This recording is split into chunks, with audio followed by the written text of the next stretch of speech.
Hello friends, welcome to Sanjay classes. पिछली video में जैसा हमने आपको बताया था कि रेगुलेटिंग एक्ट क्या है, उसके मेन प्रोविज़न क्या हैं, भारत के संवैधानिक विकास पर चर्चा हुई थी।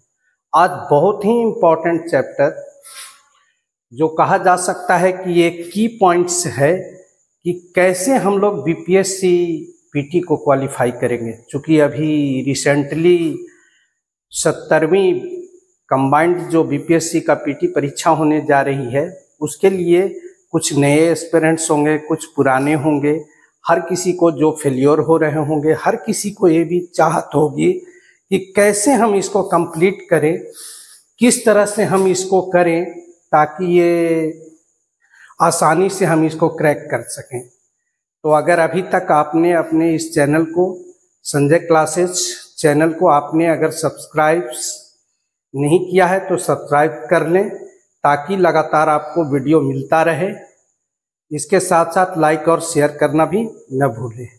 चलिए अभी हम शुरू करते हैं। बीपीएससी पीटी का थीम क्या है, किस पैटर्न पर बीपीएससी काम करता है और कैसे हम लोग इसको आगे चल करके किस तरह से हम क्रैक कर सकते हैं इसको आसानी से। तो चलिए शुरू करते हैं। How to crack BPSC PT. Important सवाल कि बीपीएससी का एक अपना अलग पैटर्न है।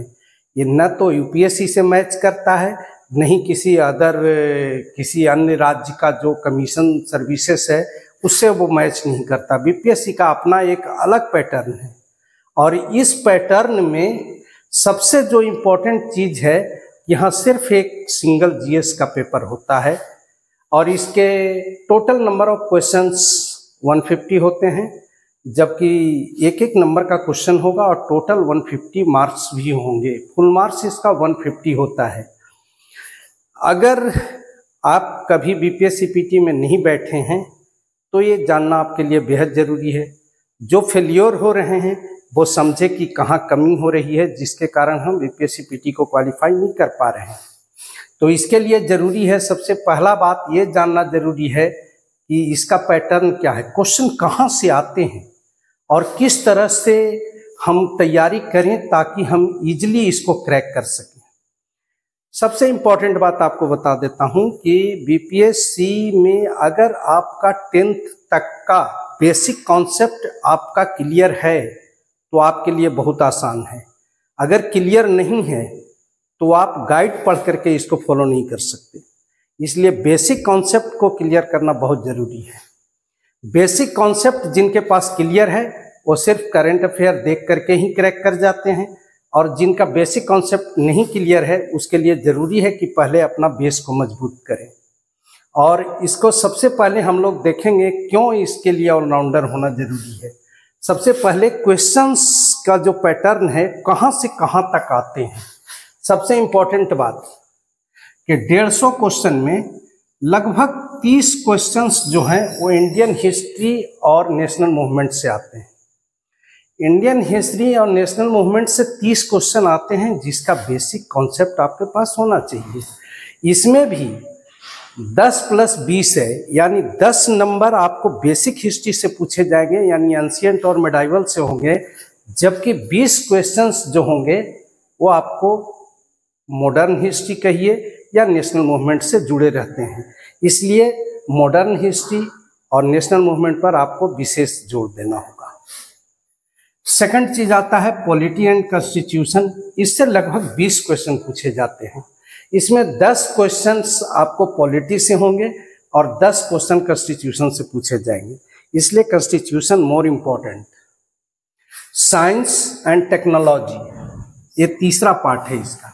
साइंस एंड टेक्नोलॉजी से लगभग 25 क्वेश्चन आते हैं। इस 25 क्वेश्चन में 15 क्वेश्चन आपको 10th स्टैंडर्ड तक के फिजिक्स, केमिस्ट्री और बायोलॉजी से रहेंगे और 10 क्वेश्चन टेक्नोलॉजी से होंगे। अब टेक्नोलॉजी के अंतर्गत क्या आता है ये बता देते हैं।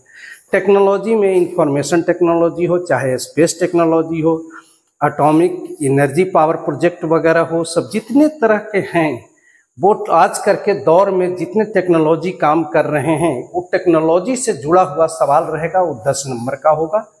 लगभग यही पैटर्न को फॉलो करता है। तो साइंस टेक 25 नंबर का होगा, ज्योग्राफी का क्वेश्चन 10 क्वेश्चन इससे रहेंगे। इसमें 10 क्वेश्चन में 5 क्वेश्चन तो फिजिकल ज्योग्राफी से जुड़े सवाल रहेंगे, जबकि 5 क्वेश्चन जो होंगे वो आपको इंडियन ज्योग्राफी से रहेंगे।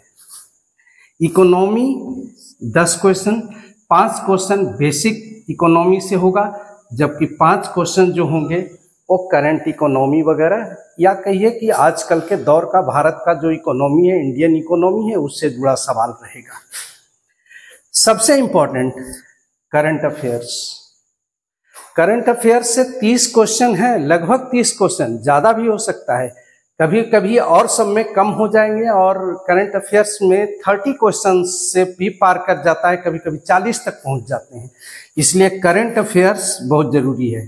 और करंट अफेयर्स के लिए आपको सबसे इम्पोर्टेंट बात बताते हैं कि करंट अफेयर्स लगभग 1 साल का आपको पूरी तरह से कंप्लीट होना चाहिए। बाकी 1 साल अगर आप पूरी कंप्लीट करते हैं, इसमें क्या क्या पूछा जाता है वो ज़रा ध्यान से देख लीजिए। इसमें नेशनल इवेंट्स होंगे, इंटरनेशनल इवेंट्स होंगे, करंट इकोनॉमी होगा, स्पोर्ट्स होगा, अवार्ड्स एंड ऑनर्स होंगे, person places are in news होंगे, फेस्टिवल्स होंगे, ऑपरेशंस होंगे, बुक्स एंड ऑथर्स होंगे। ये इसका एरिया होता है जहाँ से सवाल पूछा जाता है, और ये आप तभी कंप्लीट कर सकते हैं जब आप हमेशा से इसका स्टडी करते आ रहे हैं। अगर हमेशा से स्टडी करते आ रहे हैं तो ये आपके लिए आसान है, अन्यथा साल भर का ये आप पूरी तरह से कंप्लीट करके रखें। ये 30 क्वेश्चन नहीं है, ये समझिए कि ये बहुत ही मार्केबल चीज़ है, इसमें प्लस भी हो सकता है। इसलिए करंट अफेयर से कभी कभी ज़्यादा क्वेश्चन पूछ दिए जाते हैं, इसलिए इस पर विशेष ध्यान देने की ज़रूरत है। अगला आता है ट्रेडिशनल जीके। ट्रेडिशनल जीके का मतलब होता है, कह सकते हैं आपकी, जैसे यूएनओ के बारे में, यूनेस्को के बारे में, आईएमएफ के बारे में, वर्ल्ड बैंक के बारे में, या यूं कहें कि सार्क के बारे में, आसियान के बारे में, कुछ इस तरह का ऑर्गेनाइजेशंस हैं बहुत सारे जिसके बारे में, या जो वर्ल्ड के लिए इन्वेंशन है, डिस्कवरीज हैं, उससे जुड़ा हुआ सवाल आपको 5 क्वेश्चन रहेगा इससे। अगला आता है numerical aptitude. Numerical aptitude math और रीजनिंग का कम्बिनेशन होता है, और इससे आपको 10 सवाल रहेंगे। 10 सवाल तो निश्चित ही होते हैं, और 10 सवाल होते हैं जो मैथ बैकग्राउंड के हैं उनके लिए आसान होता है, जो मैथ बैकग्राउंड के नहीं हैं उनके लिए मुश्किल हो जाता है। अगला आता है बिहार स्पेशल। बिहार स्पेशल जो है ये बीपीएससी के लिए होता है, और बीपीएससी के लिए डिसाइडिंग फैक्टर होता है। 10 क्वेश्चन से काफ़ी डीपली सवाल होते हैं। 10 क्वेश्चन में भी आप समझिए कि इस 10 क्वेश्चन में 5 क्वेश्चन जो हैं वो पुराने रहेंगे, हिस्ट्री वगैरह, ज्योग्राफी वगैरह से, और 5 क्वेश्चन करंट रहेंगे। इसलिए आपको ये 5 दूनी 10 क्वेश्चंस जो हैं इससे आपको फॉलो होगा। टोटल 150 क्वेश्चन का जो क्राइटेरिया है वो कुछ इस ढंग का होता है। तो आपको कंप्लीट करने के लिए आप समझ गए होंगे कि किस तरह से आपको ऑलराउंडर होना जरूरी है। जितना आप साइंस, टेक्नोलॉजी और मैथमेटिक्स जानते हैं उतना ही आपको हिस्ट्री, सिविक्स और ज्योग्राफी का भी ज्ञान रखना होगा, पॉलिटी, कॉन्स्टिट्यूशन भी जाननी होगी, तभी आप इस मुकाम तक जा सकते हैं। अब रहिए कि हमको कंप्लीट करने के लिए हमको कितना नंबर लाना होगा, कट ऑफ मार्क्स के बारे में बात करते हैं। तो कट ऑफ तो वेरी करता है, लेकिन नॉर्मल जो देखा गया है कि कट ऑफ में जनरल 100 से लेकर के 110 तक अगर आप कर लेते हैं तो निश्चित तौर पर है कि आप रहेंगे, श्योर हो सकते हैं कि हाँ हम 100 से 110 के बीच में होता है। ओबीसी के लिए 95 से 100, ईबीसी के लिए 100 से 90 से लेकर के 95 तक, और एससी एसटी 80 से ऊपर भी हैं तो आप आशा रख सकते हैं। तो ये लगभग कट ऑफ होता है। तो इस तरह से हम देखते हैं कि बीपीएससी कंप्लीट करने के लिए पीटी 9-10 के बुक, आपको एक खास बात बता रहा हूँ, साइंस एंड टेक्नोलॉजी, इसमें फिजिक्स, केमिस्ट्री और बायोलॉजी से जो 15 क्वेश्चन होते हैं जो ऑलमोस्ट 10th स्टैंडर्ड के होते हैं, जो अगर या तो आप एनसीईआरटी के बुक को फॉलो कर सकते हैं, अगर एनसीईआरटी के बुक को फॉलो नहीं कर सकते हैं तो भारती भवन के 9-10 के बिहार बोर्ड के बुक को भी आप फॉलो करते हैं तो आपको काफ़ी फायदा मिलेगा। ये तो होता है साइंस एंड टेक्नोलॉजी के बारे में। पॉलिटी, कॉन्स्टिट्यूशन के बारे में, कॉन्स्टिट्यूशन पर विशेष ध्यान देने की आपको ज़रूरत पड़ेगी।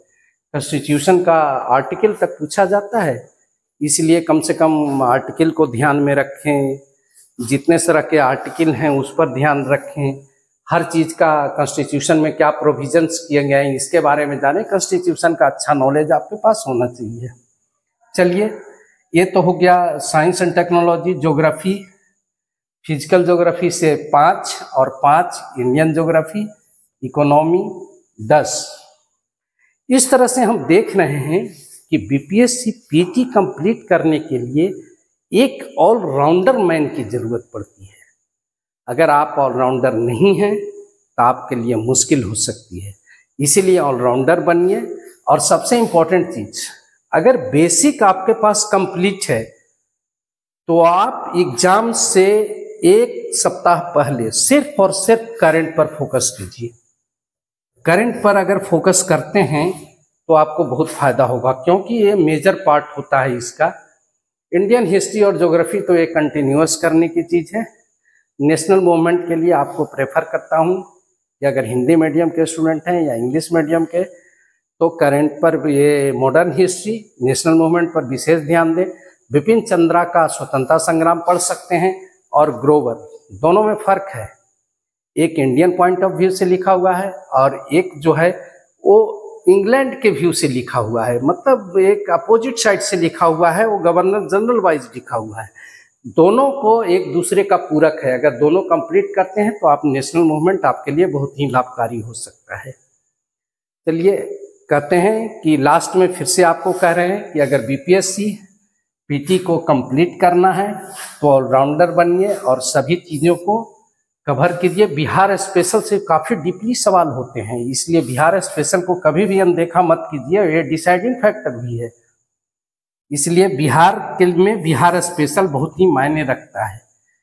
ये अगर अभी तक कैसा लगा चैनल, आप कमेंट भी कर सकते हैं, और इसमें जो बताए गए बात है इसको अगर फॉलो करते हैं तो आपके लिए काफ़ी लाभकारी होगा। आप फिर से इसको कह रहे हैं कि अगर चैनल को सब्सक्राइब नहीं किए हैं तो सब्सक्राइब कर लीजिए। एक चैप्टर को हम लोग डील करने जा रहे हैं, हर एक चैप्टर को डील करेंगे, हर एक चीज़। जैसे लास्ट हमने पॉलिटी कॉन्स्टिट्यूशन में संवैधानिक विकास को लिया था, आगे ये भी कंटिन्यू होगा और हर एक चैप्टर को फॉलो किया जाएगा। इसलिए आप इसको सब्सक्राइब करें, लाइक करें और साथ ही शेयर करें, ताकि अधिक से अधिक लोग लाभान्वित हो सकें। चलिए, again thank you very much.